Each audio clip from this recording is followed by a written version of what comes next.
Question number 40 में कह रहा है put a uniform metre scale horizontally on your extended index fingers with the left one at 000 and the right one at 90 centimetre.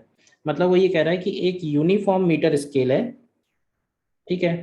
तो एक finger को मैंने रखा है 0 पे, सपोज ये फिंगर है, और दूसरे फिंगर को मैंने रखा है यहाँ से 90 सेंटीमीटर पे। तो 90 सेंटीमीटर का मतलब है कि ये वाला जो डिस्टेंस है दिस इज 10 सेंटीमीटर, ठीक है। और इस स्केल का जो सेंटर ऑफ मास होगा वो 50 सेंटीमीटर पे होगा, ठीक है। अब आगे पढ़ो, कह रहा है when you attempt to move both the fingers slowly toward the centre, initially only left finger slips with respect to the scale and the right finger does not. अब पहले इस लाइन का भी मतलब समझते हैं। कह रहा है कि अगर इसी सिचुएशन से हम दोनों फिंगर्स को सेंटर की तरफ मूव करते हैं तो क्या होता है कि केवल लेफ्ट वाली फिंगर स्लिप होती है, राइट वाली स्लिप नहीं होती है। अच्छा ये बताओ कि दोनों तरफ जो नॉर्मल लग रहा है, भाई इधर मान लेते हैं N1 है और इधर मान लेते हैं N2 है, क्या ये बात क्लियर है कि N2 की वैल्यू जो होगी वो N1 से ज्यादा होगी। अगर आप सिंपली सोचो कि सेंटर ऑफ मास जो है वो N2 से नजदीक है, तो अगर हम N2 के अबाउट मतलब सेंटर ऑफ मास के अबाउट टॉर्क बैलेंस करें तो N2 इंटू 40 N1 इंटू 50 के बराबर होगा। इसका मतलब N2 जो है वो N1 से बड़ा होगा, ठीक। अच्छा N2 N1 से बड़ा होने की वजह से क्या होगा कि इस पॉइंट पे जो फ्रिक्शन है, भाई जब हम फिंगर को इधर लाएंगे तो फिंगर पे फ्रिक्शन इधर लगेगा और रॉड पे फ्रिक्शन इधर की तरफ लगेगा। रॉड यानी कि मीटर स्केल, तो मीटर स्केल पे एक फ्रिक्शन इस फिंगर की वजह से इधर होगा, इस फिंगर की वजह से इधर होगा, जब हम दोनों फिंगर्स को टुवर्ड सेंटर ला रहे हैं।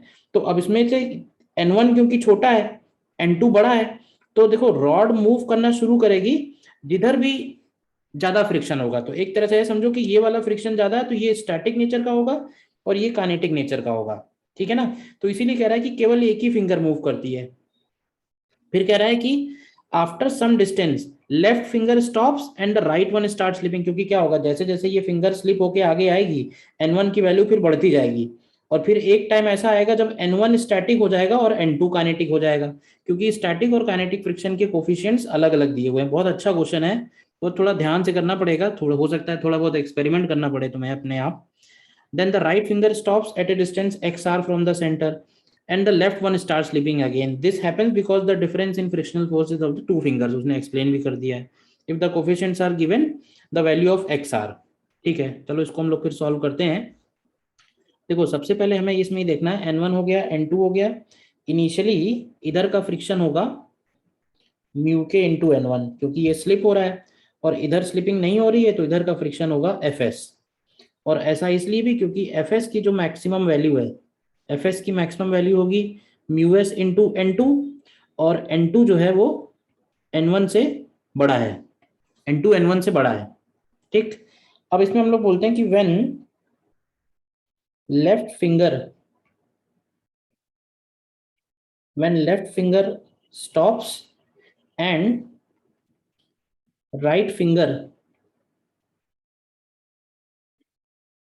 when the left finger stops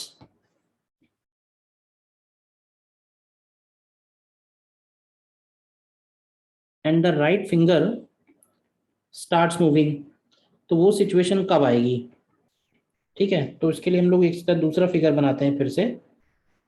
suppose ये रॉड हो गई एंड लेट्स से कि वो लेफ्ट फिंगर यहाँ आ चुकी है और इसका नॉर्मल का वैल्यू चेंज हो जाएगा और मैं डिनोट लेकिन N1 से ही कर रहा हूँ, और राइट फिंगर अभी भी इसकी उसी पॉइंट पे है 10 सेंटीमीटर वाले पॉइंट पे, ठीक है ना। तो और इसका सेंटर सपोज यहाँ पे है, तो ये वाला डिस्टेंस हमको मालूम है कि ये वाला डिस्टेंस जो है वो 40 सेंटीमीटर है।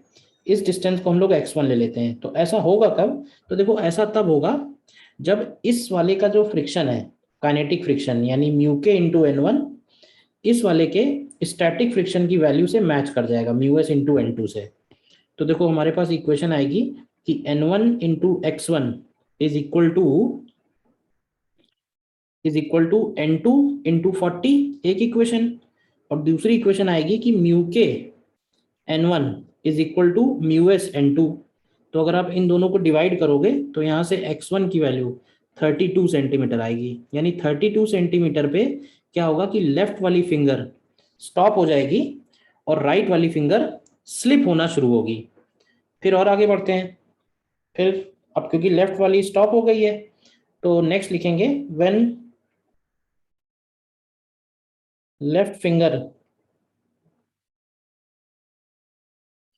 starts moving and right finger stops।